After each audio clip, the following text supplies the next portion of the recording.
Ya nos encontramos en esta clase 3 finalizando la distinción entre lo formal, lo empírico y lo filosófico. Ya creo que somos capaces de clasificar preguntas empíricas y preguntas formales, además de identificar preguntas filosóficas. Somos capaces de distinguir lo empírico y lo formal.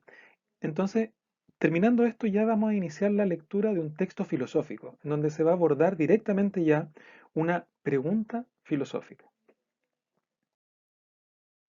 La distinción entre lo formal, lo empírico y lo filosófico es importante entender que ella nos permite distinguir distintos ámbitos del conocimiento. Eso es lo más importante. Entender que hay ámbitos del conocimiento que tienen que ver solo con el razonamiento, y ahí estamos hablando del conocimiento formal, las ciencias formales, conocimientos que tienen que ver con la experimentación, con la comprobación, y ahí estamos hablando de las ciencias empíricas. Y por otro lado, cuando hablamos de la filosofía, como el pensamiento acerca de los fundamentos, de los principios, el pensamiento más global, el pensamiento que busca englobar todo el conocimiento, yendo hasta las preguntas más generales respecto de la vida, respecto del conocimiento, respecto de la realidad, etc. Entonces, entender cuál es el rol de la filosofía dentro de el sistema del conocimiento en general, ¿ya? En donde se da esta división entre formal y empírico. Veamos esto esquemáticamente en la división de las ciencias. Como ya hemos visto, tenemos las ciencias empíricas y dentro de las ciencias empíricas cuyo carácter principal es la experimentación, la comprobación y la medición de un objeto para describirlo y anticiparse a su comportamiento, vamos a encontrar por una parte las ciencias humanas y vamos a encontrar por otra parte las ciencias naturales. Las ciencias humanas también van a tener su objeto. Ahora, su objeto es un objeto de carácter más cambiante. Uno podría decir, es un objeto que es difícil de aprender.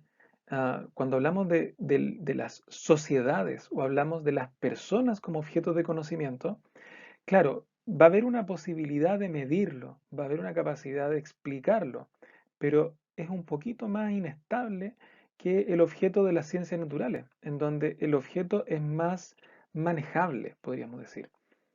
Entonces, ahora, pero lo importante de esta distinción es que ambas son empíricas porque buscan aplicar un método experimental, un método de comprobación experimental. En cambio, por otra parte, vamos a tener las ciencias formales, que son las ciencias vinculadas a solo el razonamiento.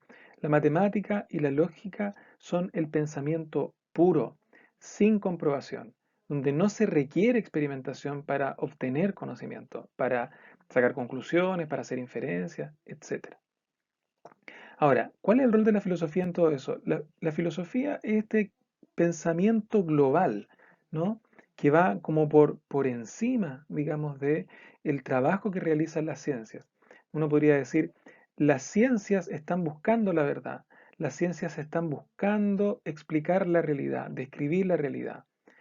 Pero por su parte, la filosofía lo que va a hacer es preguntar, ¿qué es la verdad?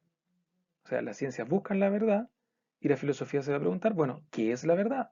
Las ciencias van a buscar explicar la realidad, describir la realidad y bueno, la filosofía va a preguntar, ¿qué es la realidad?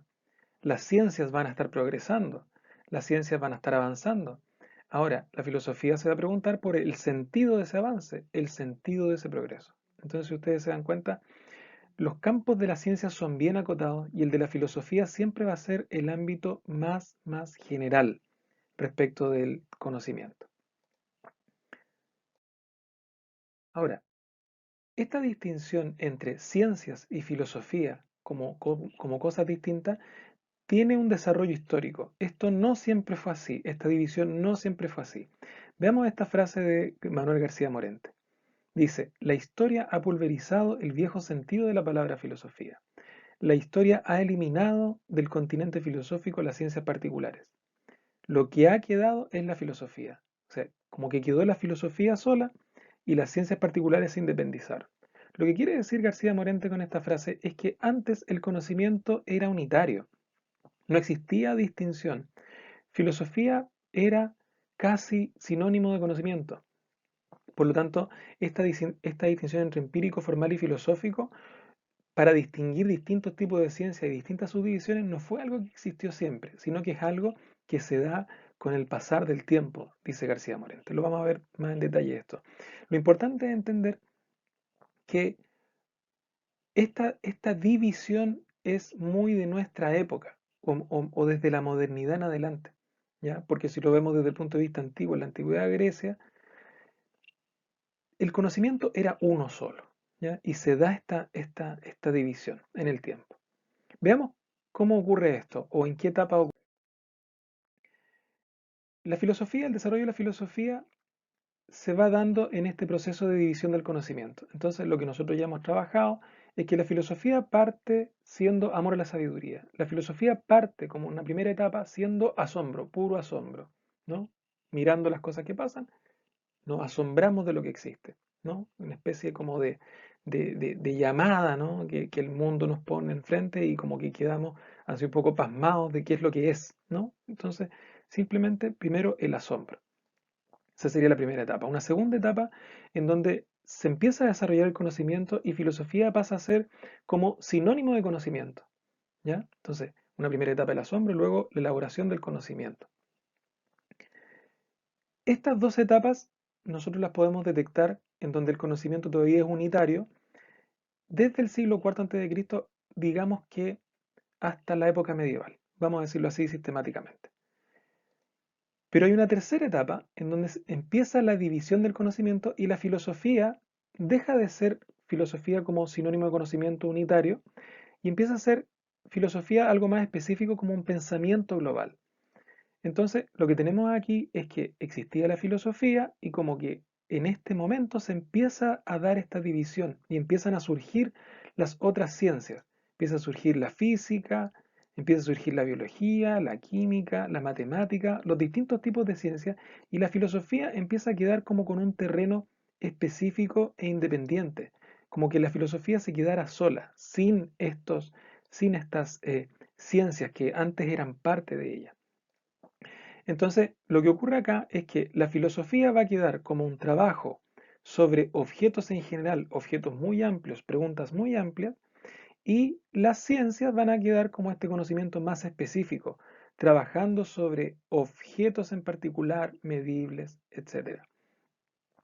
Entonces, así la filosofía siempre va a ser entendida como el pensamiento más global y esta forma de entender la filosofía vendría desde la modernidad, podríamos decir ahí con René Descartes en adelante, desde el siglo XVI hasta hoy, en donde se da esta división del conocimiento y la filosofía queda como un campo específico, ¿no? Un campo específico de lo más global y lo más general. Entonces, ¿cuáles son las tres áreas que vamos a trabajar en este año? La filosofía tiene varias áreas, ¿no? Pero nosotros vamos a abordar solo estas tres durante este año. Vamos a abordar la metafísica u ontología, que también se entiende como filosofía primera, la epistemología o nociología, que es la filosofía de las ciencias, y la ética, que es la filosofía moral. Estas son las tres que vamos a abordar este año.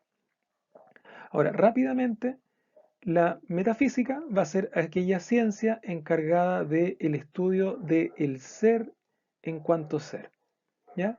Lo que muy bien dice Aristóteles, dice, es una ciencia que no debe ser confundida con las ciencias particulares, sino que es una ciencia general del ser en cuanto ser, o sea, siempre el pensamiento más global. Las ciencias trabajan sobre objetos particulares, sobre seres particulares. La filosofía primera se va a cuestionar qué es el ser. Por otro lado, vamos a tener la epistemología, que es la filosofía de la ciencia, en donde su tema principal es qué es el conocimiento, ¿no? Em, este va a ser su estudio principal. Y la filosofía moral, que deriva del término griego ethos, va a ser la filosofía encargada de explicar los objetos de la moral, ¿ya? En este caso, qué significa el bien y el mal, qué es bueno y malo, etcétera. Aquí ustedes ya van a encontrar aquí abajito algunas preguntas generales de cada una de estas áreas. Por ejemplo, la metafísica, qué es la realidad, qué es el ser, qué es la verdad. La epistemología, qué es conocer, cuáles son las fuentes del conocimiento, cuáles son sus límites. Y en la ética, algunas preguntas es qué es bueno y malo, qué es la libertad. O sea, siempre preguntas muy, muy, muy generales.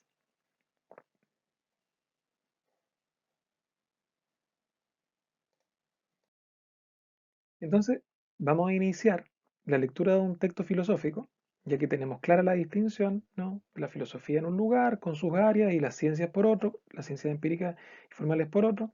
Ya tenemos clara esa distinción, entonces vamos a iniciar ahora la lectura de un texto filosófico en donde van a aparecer distintos temas metafísicos, epistemológicos y éticos.